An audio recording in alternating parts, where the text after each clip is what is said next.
Jake Miller wiped the sweat from his forehead as he checked his scanner one more time. The device beeped softly, showing rich mineral deposits deep in the canyon below. Another good day's work on Kepler 442b, he thought. The planet had been kind to the human colonists so far. Clean air, fresh water, and plenty of valuable resources to mine. He stood at the edge of the rocky cliff, looking down at the winding path that led to the canyon floor. His backpack held everything he needed for a 3-day survey mission. Food, water, camping gear, and his mining tools. The Terra Nova Mining Corporation paid him well to find new deposits, and Jake enjoyed the quiet work. It beat his old job back on Earth by a long shot. The morning sun cast long shadows across the red and orange rocks. Jake had been on this planet for 2 years now, and he still found the landscape beautiful. The other colonists often complained about being so far from Earth, but Jake felt at home here. The mining colony had about 300 people, all working together to build something new. His radio crackled to life. "Jake, you there?" Lisa Carter's voice came through clearly. "Yeah, I'm here. Just starting my descent into Canyon 7, Jake replied, adjusting his radio on his belt. "Be careful down there. Ben says he saw some weird lights in the sky last night." "Probably nothing, but you know how it is." Jake smiled. Ben Rodriguez was always seeing things. Last month, it was strange animal tracks. The month before, mysterious sounds in the forest. "I'll keep my eyes open, Lisa. Should be back by Thursday evening." "All right. Radio check every 12 hours, okay?" "You got it." Jake started his careful climb down into the canyon. The rock face was steep, but not dangerous if you took your time. He had made this trip dozens of times before. The scanner in his hand kept beeping, getting stronger as he went deeper. This looked like it might be the best mineral find yet. 300 miles above the planet's surface, a sleek ship moved silently through space. It was unlike any human vessel. The hull was smooth and dark, covered in patterns that seemed to shift in the starlight. Inside the ship, tall figures moved with predatory grace. Zarathek stood before a large viewing screen, her yellow eyes studying the planet below. She was nearly 7 feet tall, with lean muscles and skin that had a slight blue tint. Her people, the Zephyrians, were known throughout their part of the galaxy as skilled hunters. They traveled from world to world, seeking new prey to test their skills against. "Commander, we have located the human settlement," reported one of her hunters. A younger male named Vextar. 300 individuals scattered across several buildings. They appeared to be mining operations. Zarathak nodded slowly. She had heard interesting things about humans. They were supposed to be weak creatures, with no natural weapons and slow reflexes. But there were also rumors that they were unpredictable, that they fought in ways other species did not expect. "Have they detected our ship?" she asked. "No, Commander. Their technology is primitive. They have no idea we are here." Zarathik smiled, showing sharp white teeth. "Perfect. We will begin the hunt at dawn. I want live specimens for study, but feel free to eliminate any who resist too strongly." She turned to face her hunting party. 8 of the best warriors her clan had to offer. Each one had successfully hunted dozens of species across the galaxy, but none of them had ever hunted humans before. "Remember," she said, her voice carrying the authority of someone who had never failed to hunt, "these humans are said to be clever, despite their weakness. Do not underestimate them simply because they lack our physical gifts. A cornered animal can be more dangerous than a strong one." The hunters nodded, checking their weapons and equipment. They carried energy rifles that could stun or kill, nets that could capture without harm, and various scanning devices to track prey. Each hunter also wore armor that could stop most primitive weapons. "What about their military capabilities?" asked Kethrol, the youngest member of the group. "They have none on this world," Zarathek replied. "This is a civilian mining operation. Workers, engineers, scientists, no soldiers." Down in Canyon 7, Jake had set up his camp for the night. His small tent sat in a sheltered spot between two large rocks. He had built a small fire and was heating his dinner. The scanner results looked even better than he had hoped. This deposit could keep the colony busy for months. He pulled out his radio to make his evening check-in. "Lisa, this is Jake. Everything." "Good here," Static answered him. Jake frowned and tried again. "Lisa, do you copy?" More static. That was odd. The radio had worked perfectly that morning. Jake climbed up on a nearby rock to get better signal. Sometimes the canyon walls blocked the signal. "Colony base, this is Jake Miller. Anyone there?" Nothing but static. Jake felt a small knot of worry form in his stomach. The radios were reliable. They had never failed before without reason. He tried to tell himself it was just equipment failure, but something felt wrong. He decided to climb higher to the canyon rim, where he would definitely have clear signal. It would take an hour to get there, but he needed to know what was happening at the colony dot as Jake climbed in the darkness. Using his flashlight to find handholds, the attack on the mining colony began. The Zephyrian hunters descended from there. Ship like ghosts in the night. They moved in perfect coordination, surrounding the main buildings before anyone knew they were there. Their technology allowed them to see in the dark as clearly as in daylight. Lisa Carter was working late in the communications center when the lights went out. Emergency power kicked in a second later, bathing everything in red light. She reached for the radio to call for help, but her hand never made it to the controls. A tall figure stepped out of the shadows, moving faster than Lisa's eyes could follow.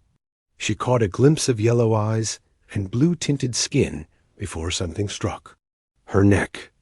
A strange tingling sensation spread through her body, and then everything went dark. Ben Rodriguez was in his quarters, reading before sleep, when he heard a sound outside his window. It was a soft, whispering noise, like wind through leaves. But there was no wind tonight. He moved to the window and peered out into the darkness. A face looked back at him from the other side of the glass. Not a human face. Ben opened his mouth to shout, but the window exploded inward. Strong hands grabbed him before he could make a sound. One by one, the colonists were captured or neutralized. The Zephyrians moved through the settlement like a disease, silent and unstoppable. Within 2 hours, nearly every human in the colony was either unconscious or imprisoned. Zarathak walked through the main street of the human settlement, observing her hunters' work. It had been almost too easy. These humans had no defenses, no awareness of danger. They had been completely helpless. "Is this all of them?" she asked Vextar. "We believe so, Commander." 297 captured or eliminated. 3 were killed when they tried to fight back. Zarathek felt a slight disappointment. She had hoped for more of a challenge. "Secure the prisoners. We will begin our studies in the morning. I want to understand what makes these creatures so allegedly unpredictable." She paused, looking at the primitive buildings around her. "Also, conduct a final sweep of the area. Make sure we have not missed anyone." High above on the canyon rim, Jake finally got his radio working. What he heard made his blood run cold. Screams, strange voices speaking in an unknown language, and then silence. He tried calling individual colonists by name, but no one answered. Jake Miller, mineral surveyor and former Earth Defense Corps soldier, realized he was completely alone on an alien world. Everyone he knew was either dead or captured. And somewhere down there, whatever had taken them was probably looking for him too.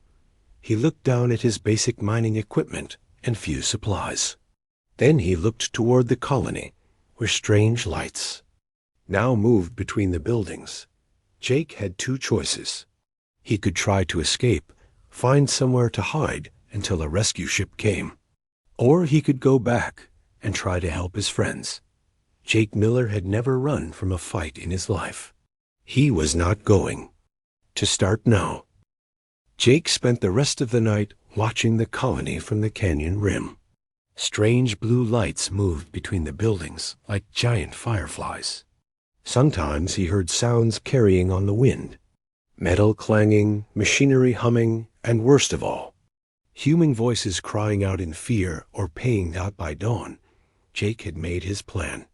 He could not fight these aliens head-on. They were clearly stronger and had better weapons.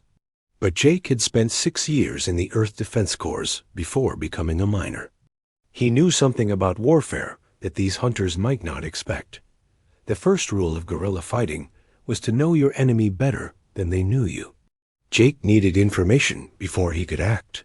He packed his gear and began the long walk around the canyon toward the colony. He stayed far from the direct paths, moving through the rough terrain where vehicles could not follow.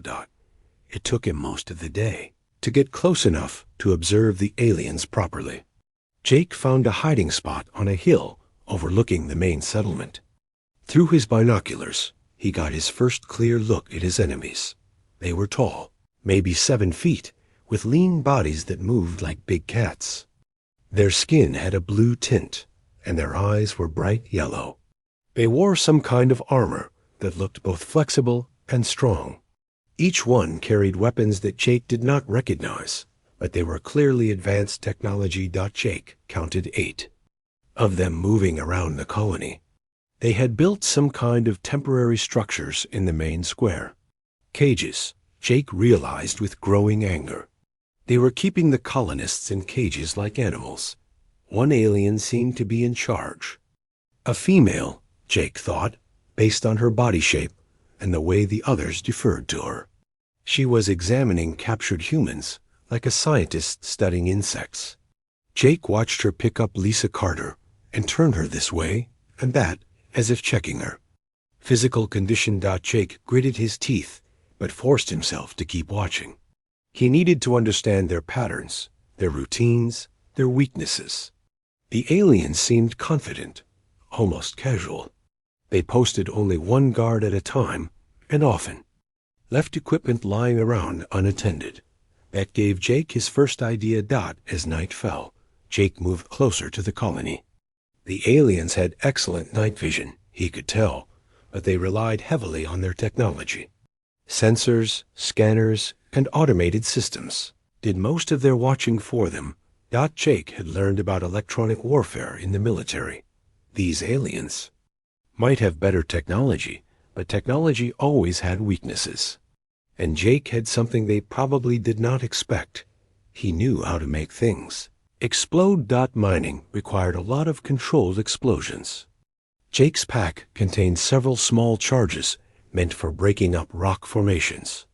They were not military explosives, but they would do damage if used properly. Jake's first target was a lone alien guarding the northern edge of the settlement. The creature was standing next to some kind of scanning device, probably watching for intruders. Jake worked his way through the shadows until he was close enough to act. He placed one of his mining charges under the scanning device and set a 5-minute timer. Then he retreated to a safe distance and waited. The explosion lit up the night sky. The scanning device disappeared in a flash of fire and twisted metal.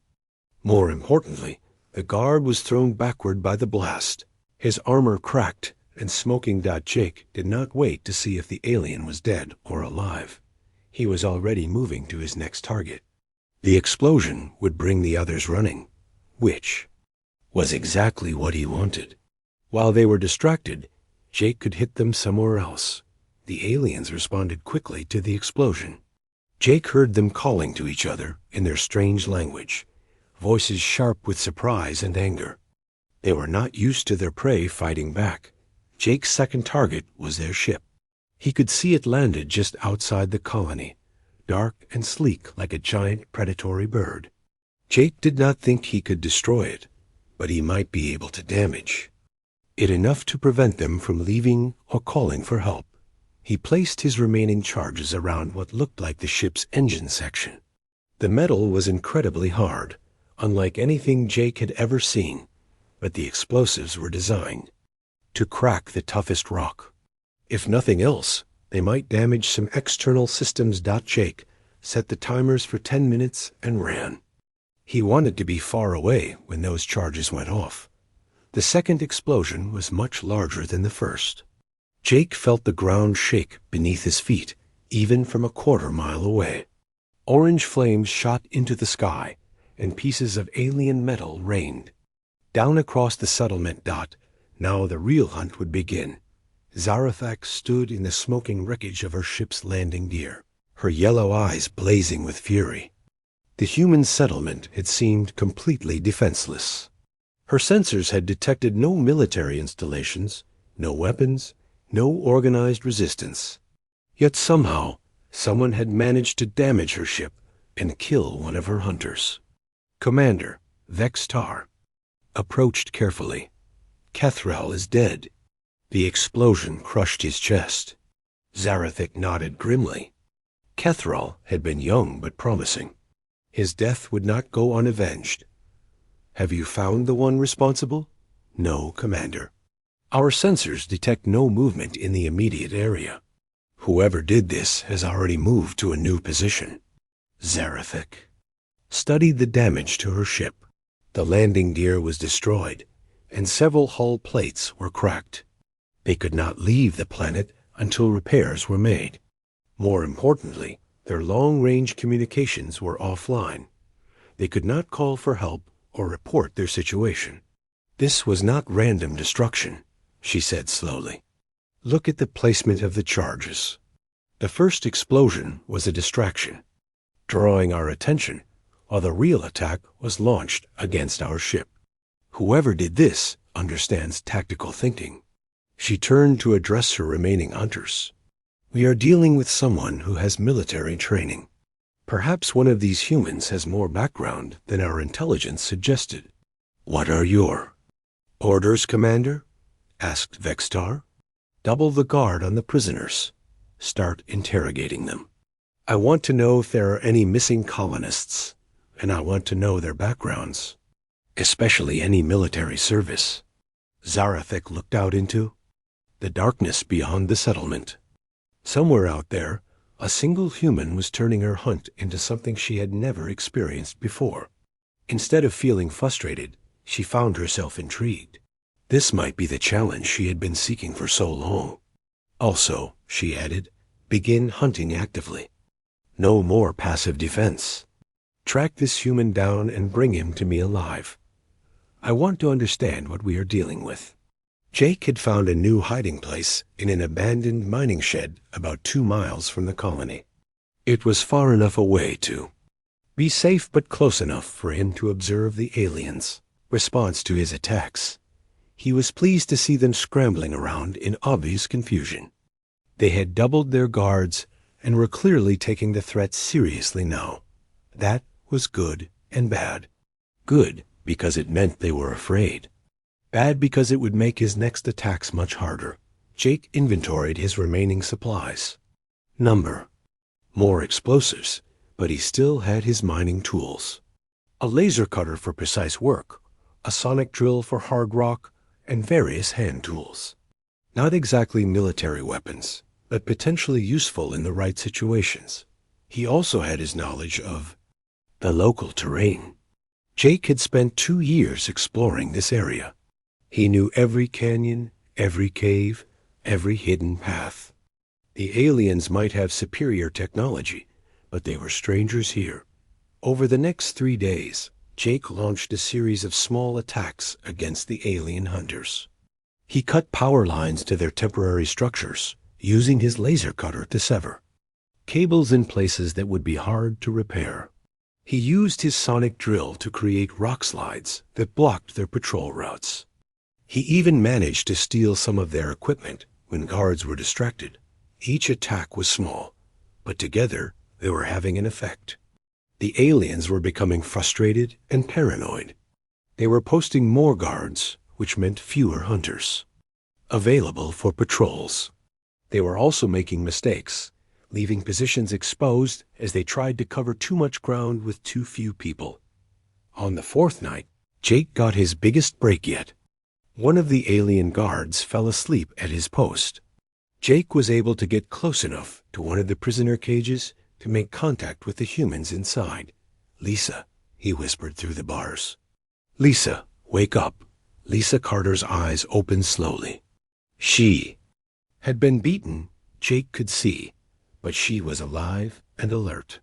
When she saw Jake, her face lit up with hope and relief. "Jake, thank God you're alive. We thought they got everyone." "How many prisoners are there?" Jake asked quietly. "About 200. Still alive. They killed some of the people who fought back during the capture. Ben Rodriguez is here, and Amy Foster, and most of the others. Are any of you hurt badly?" "Some injuries, but nothing life-threatening." "Jake, these things are studying us like lab animals. They keep asking questions about human military history and tactics. I think they're trying to understand how you've been fighting them." Jake nodded. That confirmed his suspicion that the aliens were not used to organized resistance. "Listen carefully. I'm going to try to get you out of here, but I need more information. First, how many guards do they usually post at night?" "2 or 3. They rotate every few hours." "What about their weapons?" "Have you seen how they work?" "Energy-based, I think. They can stun or kill, depending on the setting." "The leader, the G, tall female, she carries something that looks like a sword, or—" Jake waited 2 more days before making his move. He used the time to study the alien guards' patterns and prepare his equipment. The mining laser cutter could be modified to work as a weapon if he adjusted the power settings. The sonic drill made an excellent tool for creating diversions. Most importantly, he had found something the aliens had overlooked. The colony's backup generator was housed in a concrete building on the edge of the settlement. The aliens had not bothered to guard it because their own technology provided all the power they needed. But Jake knew something they did not. The backup generator was connected to the colony's emergency lighting system, including the lights around the prisoner cages. If Jake could time it right, he could cut the power and create enough confusion to free some prisoners in the darkness. Jake also had another advantage. He had been watching the aliens long enough to notice something important about their behavior. They were overconfident. They clearly thought of humans as weak and harmless.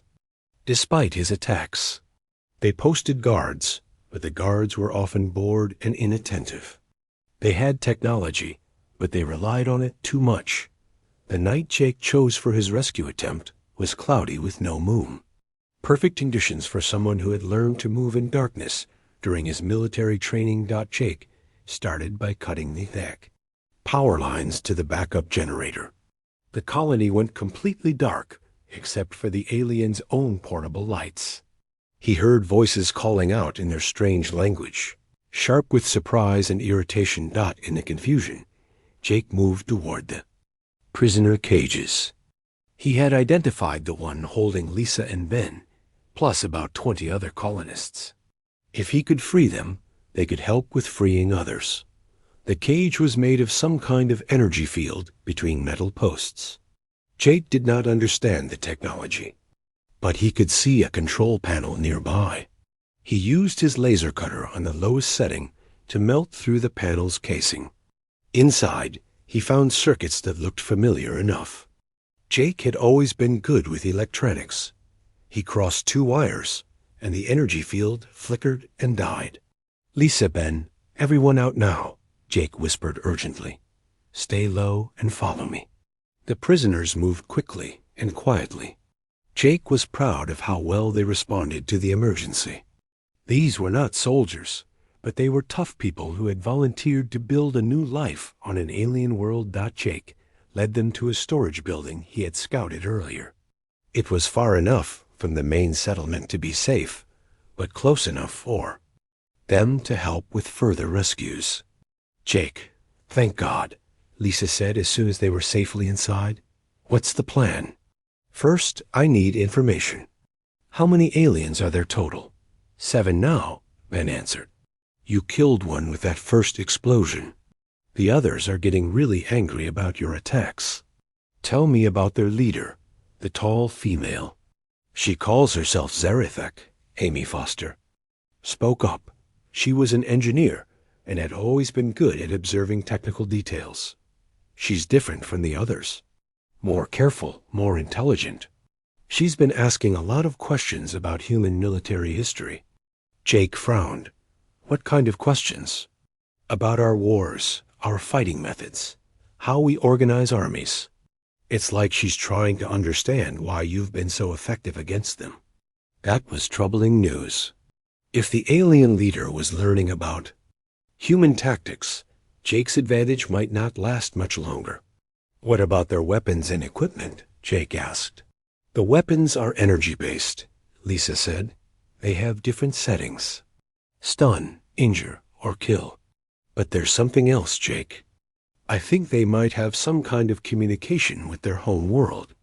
I've seen them using devices that look like long-range transmitters. Jake nodded. That meant he needed to act fast. If more aliens came, the situation would become impossible. All right, here's what we're going to do, Jake said. Amy, you're good. With machines. I need you to look at some of their equipment I managed to steal. See if you can figure out how it works. Lisa, you know the colonists better than anyone. I need you to help me plan how to rescue the others without getting them killed. What about me? Ben asked. You're going to help me set traps. These aliens think they're hunting us, but it's time to show them what it feels like to be prey. Over. The next day, Jake's small group prepared for a larger operation. Amy managed to figure out how some of the alien scanning equipment worked. She discovered that the devices could detect movement and heat signatures, but they had blind spots. The aliens were so confident in their technology that they had not learned to watch for the things their machines could not see. Lisa provided detailed information about where the other prisoners were being held and how they were guarded. Most importantly, she had overheard conversations between the aliens that revealed something crucial about their psychology. Jake, they're not just hunting us for sport, Lisa explained. It's some kind of religious thing for them. They believe that hunting and defeating other species makes them stronger. But there's something else. I think they're starting to respect you. Respect me? The leader, Zarethek, she talks about you differently now. Not like prey, but like an opponent. I think in their culture, that means something important. Jake filed that information away. Understanding the enemy's mindset was just as important as understanding their weapons. Ben had been busy, setting traps around the colony's outskirts using Jake's mining equipment and salvaged alien technology. Pitfalls covered with thin sheets of metal that would collapse under weight. Tripwires connected to small explosive charges. Motion sensors reprogrammed to trigger lights and sound. Alarms in the wrong locations. The goal was not necessarily to kill the aliens, but to confuse them and make them waste time and energy on false threats. Jake's plan was ambitious. He would create multiple distractions around the colony, drawing the alien guards away from the prisoner areas. While they were investigating false alarms, his team would free as many colonists as possible. The freed prisoners would then help with the final phase, capturing or eliminating the remaining aliens. The operation began at midnight. Ben triggered the first distraction by setting off an explosion on the south side of the colony. As expected, 3 aliens responded immediately, leaving only 2 to guard the prisoners. Jake and Lisa moved toward the main prisoner area, while Amy created a second distraction by activating stolen alien equipment in the north. The devices projected false heat signatures and movement readings, making it look like a large group of humans was approaching from that direction. More aliens responded to the second distraction. leaving only one guard at the prisoner cages. Approached the lone guard from behind. The alien was tall and strong, but Jake had surprise on his side. He used a modified mining tool to deliver an electric shock that dropped the creature unconscious. "Quickly," Jake whispered to Lisa. "Get them out." Lisa began freeing prisoners while Jake kept watch. Soon, 40 more colonists were moving quietly toward their planned hiding spots. These included some of the colony's technical specialists and maintenance workers, people who knew how to build things, fix things, and improvise solutions to problems. But Jake's luck ran out when the aliens discovered that their missing guards were not just delayed by false alarms. Zarathak herself appeared at the prisoner area, moving faster than Jake had expected. She carried a weapon that looked like a cross between a rifle and a sword, and her yellow eyes burned with cold fury. "So," she said in accented but clear English, "the elusive human finally shows himself." Jake stepped between Zarathak and the CO, fleeing colonists. He had his modified laser cutter, but he knew it was no match for her advanced weapon. "Let them go," Jake said. "Your fight is with me." Zarathak tilted her head, studying him like a scientist examining an interesting specimen. "You are not what I expected, human. Your species is supposed to be weak, cowardly. Yet you have killed my hunters and disrupted my hunt. Maybe your information was wrong. Perhaps." Zarathak raised her weapon.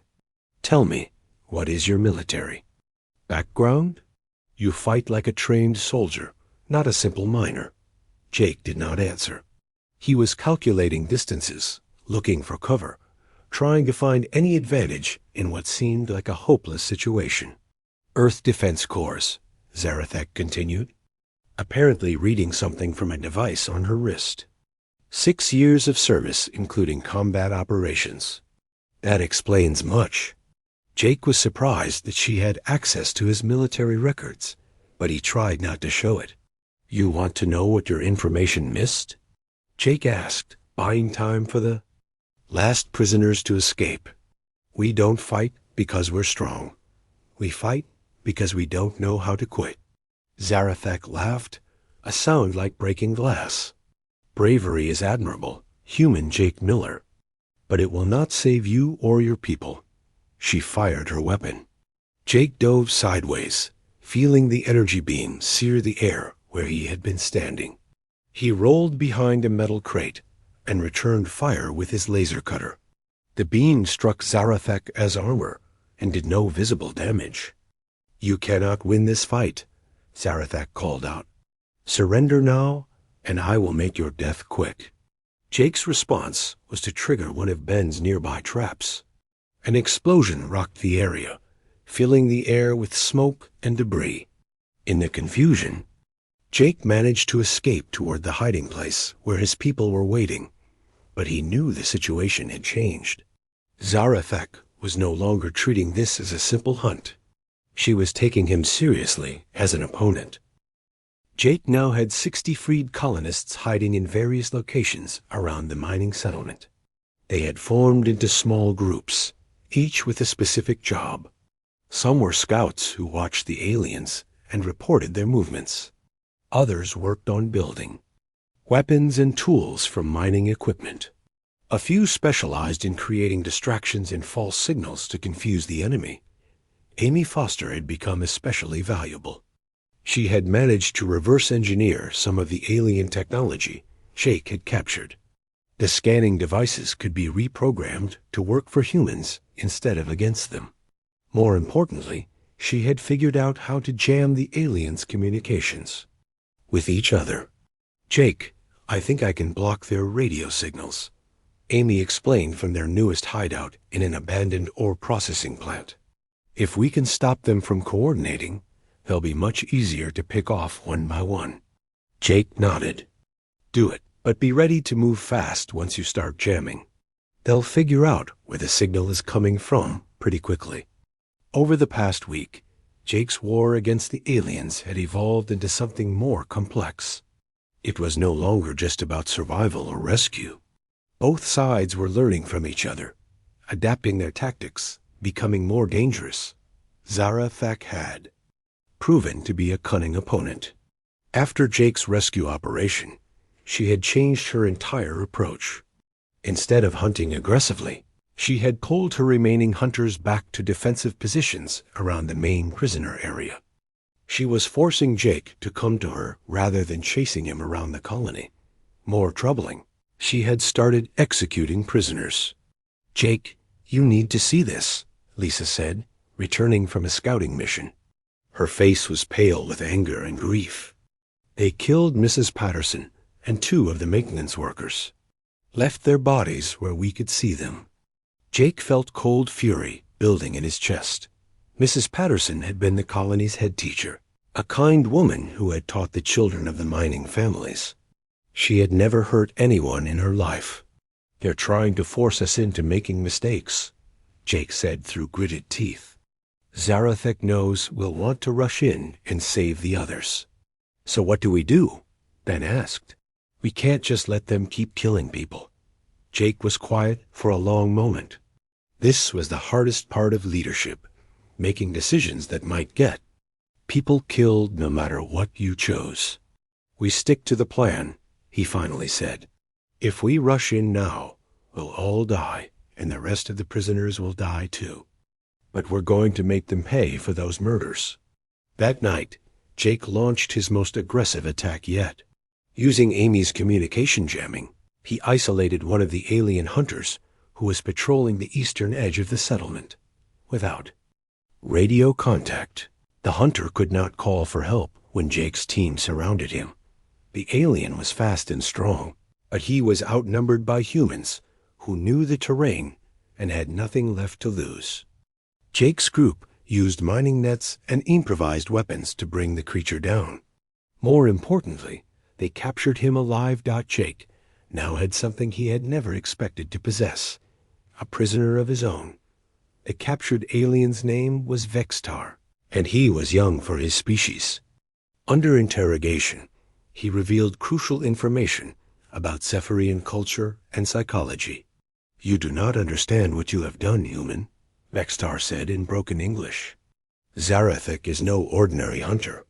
She is clan leader, daughter of the great hunt master. If you kill her, her people will send a war fleet to destroy this entire world." Jake absorbed this information carefully. "What about you? Will they come looking for you?" "I am expendable, but Zarethak is not. She must return home with honor, or her clan will consider it a great shame." That gave Jake an idea. Honor seemed to be important to these aliens. Maybe he could use that against them. "Tell me about this."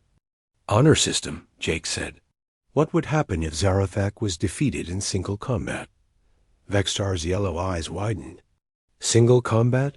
You would challenge a clan leader to ritual battle." "Maybe. What would that mean for her and her people? If she accepted and lost, her clan would have to acknowledge the victor as worthy.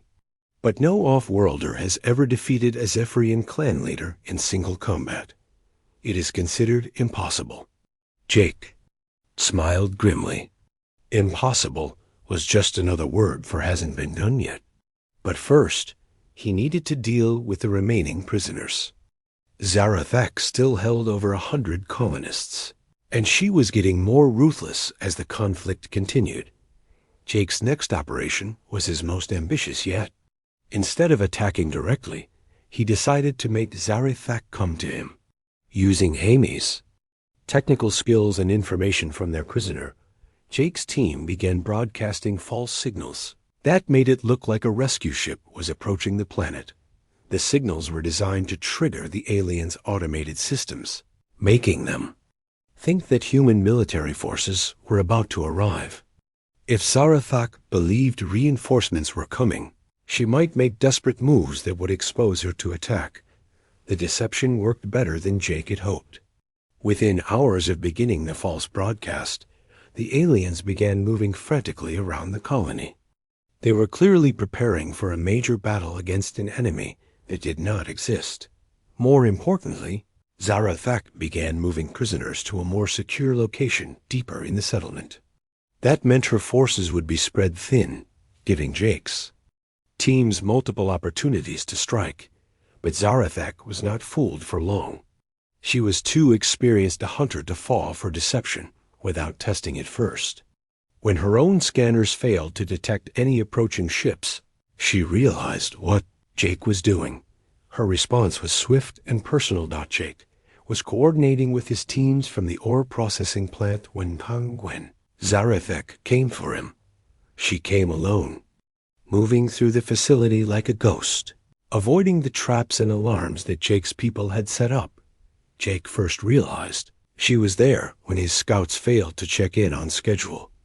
Then the lights went out, and he knew he was in serious trouble.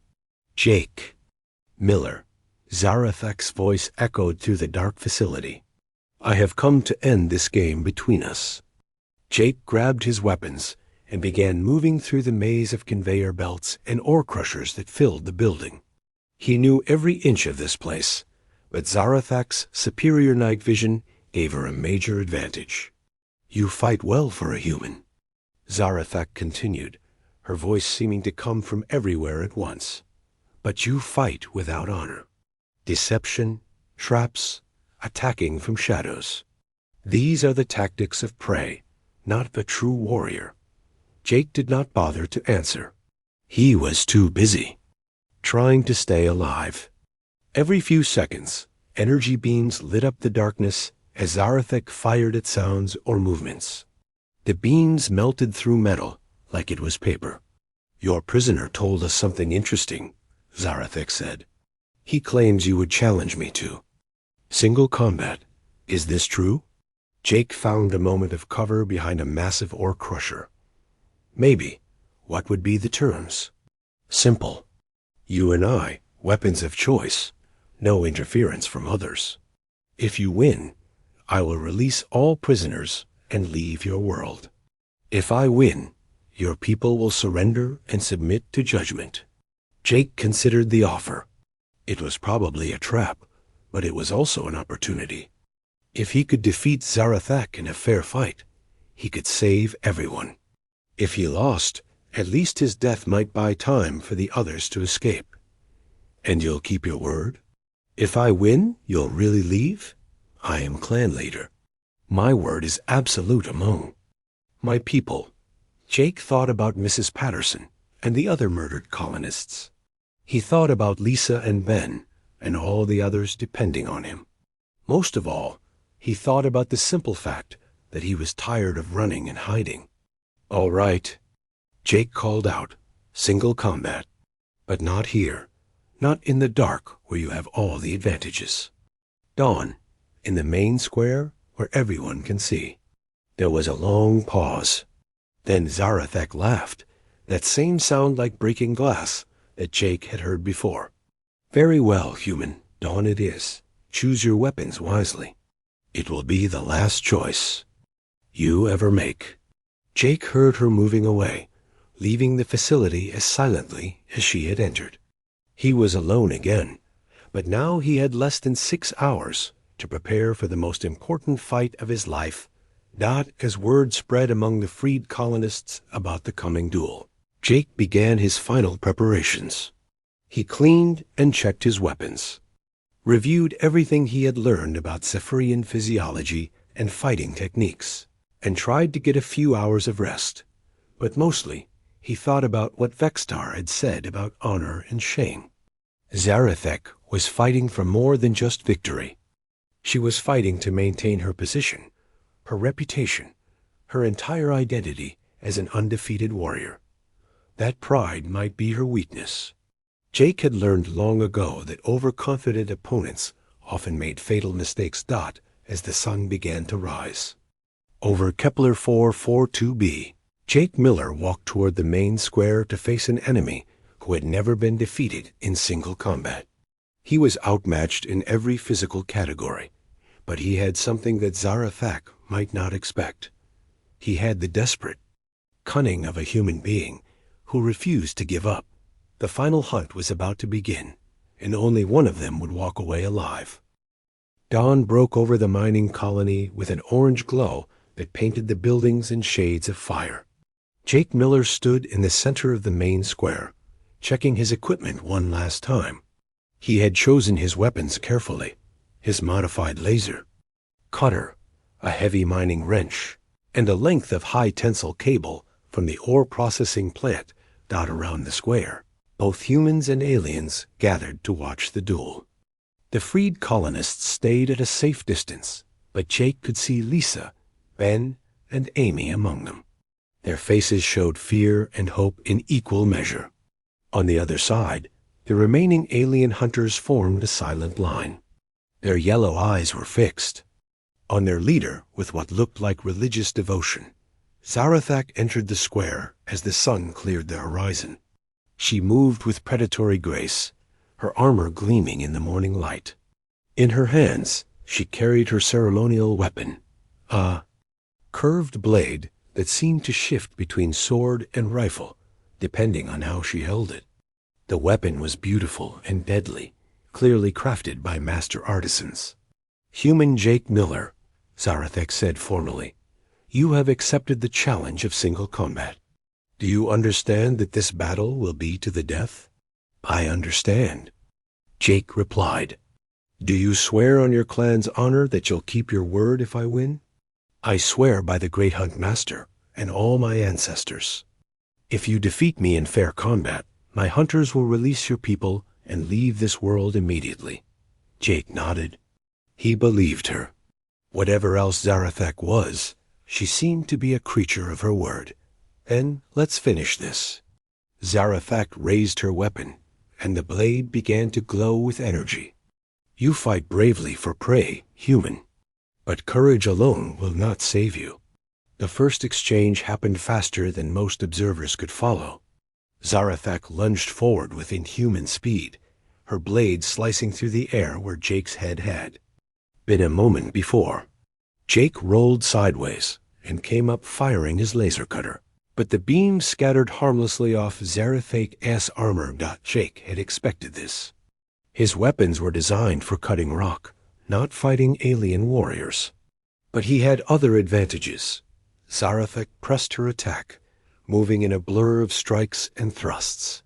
Jake gave ground steadily, using his knowledge of the square's layout to stay near cover.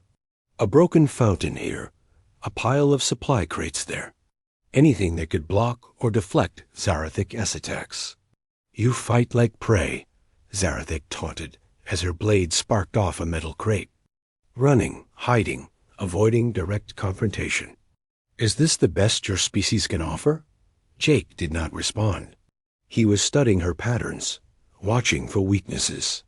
Zarathak was incredibly fast and strong, but she fought with the confidence of someone who had never faced a real challenge. She was taking risks, making assumptions about his capabilities. That overconfidence would be her downfall. Jake waited until Zarathak committed to a particularly aggressive attack and used his cable as a tripwire. The alien warrior stumbled slightly, and Jake seized the opportunity to strike with his mining wrench. The heavy tool crashed into Zarathak's shoulder, denting her armor and drawing the first blood of the fight. Zarathak hissed in pain and surprise. She had not expected the human to actually hurt her. "Interesting," she said, examining the dent in her armor. "You are stronger than you appear." Jake said nothing. He was already moving, trying to stay ahead of her inevitable counterattack. But Zarathak was no longer underestimating him. Her next series of attacks were more careful, more precise. She was fighting like someone who respected her opponent's ability to do damage.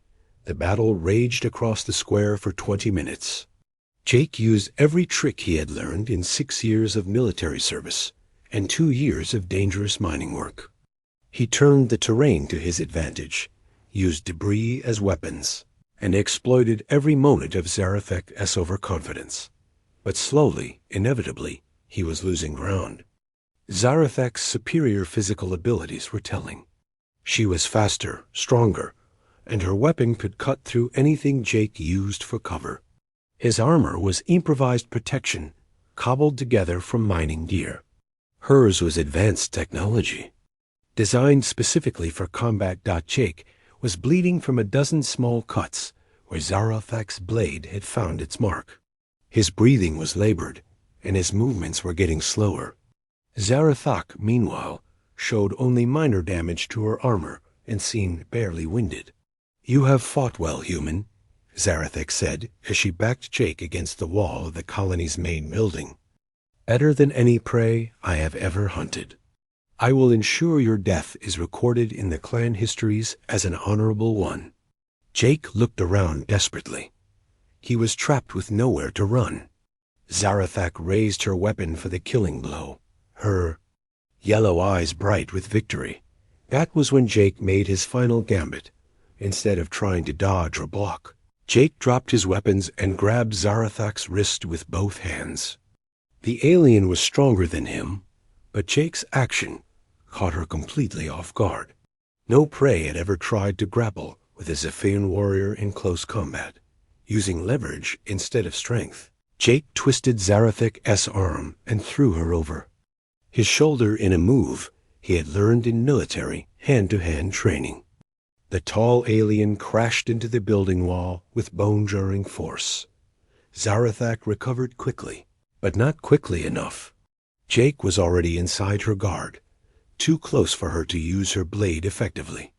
They wrestled for control of the weapon, crashing through debris and bouncing off walls. Jake knew he could not win a prolonged grappling match. Zarathak was simply too strong, but he did not need to win. He just needed to create an opportunity. When Zarathak pulled her arm back to strike with the weapon's pommel, Jake let go with one hand and grabbed his laser cutter from the ground. He fired point blank into the joint where Zarathak's arm met. Her shoulder, where the armor was thinner and more flexible.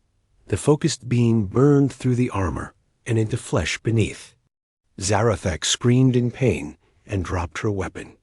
Jake immediately kicked it away across the square. Now they were both weaponless, but Zarathak was injured, and Jake still had his desperate human cunning.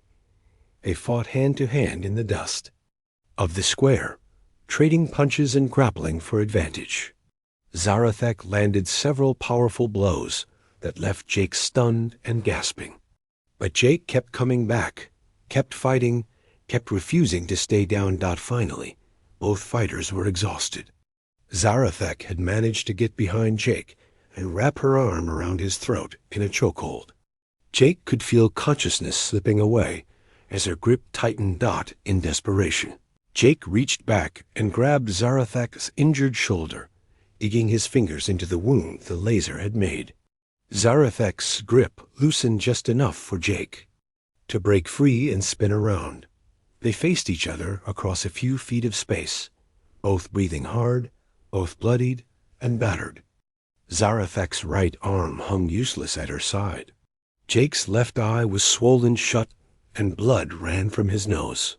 "You should have stayed down, human," Zarathak gasped. "I could have made it quick." "That's not how humans work," Jake replied. Zarathak lunged forward one last time, using her good arm to try for a killing blow. But Jake was ready.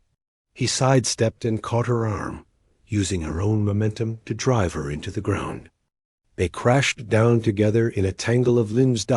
When the dust settled, Jake was on top with his hands wrapped around Zarathak's throat. The alien warrior was pinned beneath him, her yellow eyes wide with something that might have been surprise, or even fear. For a moment, neither of them moved. Then Zarathak began to laugh, that same sound like breaking glass. "Do it then," she said. "Finish what you started. Kill me and claim your victory." Jake's hands tightened slightly and stopped. "No, no?" Zarathak's eyes narrowed. "You would show mercy to one who would have killed you without hesitation?" "I would show you something your people don't seem to understand," Jake said. "Strength isn't just about being able to kill. Sometimes it's about choosing not to." Jake released his grip and stood up, offering his hand to help Zarathak to her feet. The alien stared at his outstretched hand as if it were some incomprehensible alien artifact. "You defeated me in single combat," Zarathek said slowly. "By the laws of my people, you could claim my life, my weapons, even my clan's allegiance. Instead, you offer aid. I offer you the chance to keep your word and leave in peace," Jake said. "Take your hunters and go. Tell your people that humans aren't prey. We're something else entirely." Zarathek slowly reached up and took Jake's hand, allowing him to pull her to her feet. She winced as the movement aggravated her shoulder wound. "This is not how hunts end," she said, confusion clear in her voice. "This wasn't a hunt," Jake replied. "This was a war. And wars end when people choose to stop fighting." Zarathek looked around the square at her remaining hunters, then at the watching humans. Finally, her gaze returned to Jake. "You are unlike any species we have encountered, Jake Miller. Your people are weak in body, but strong in ways we do not understand.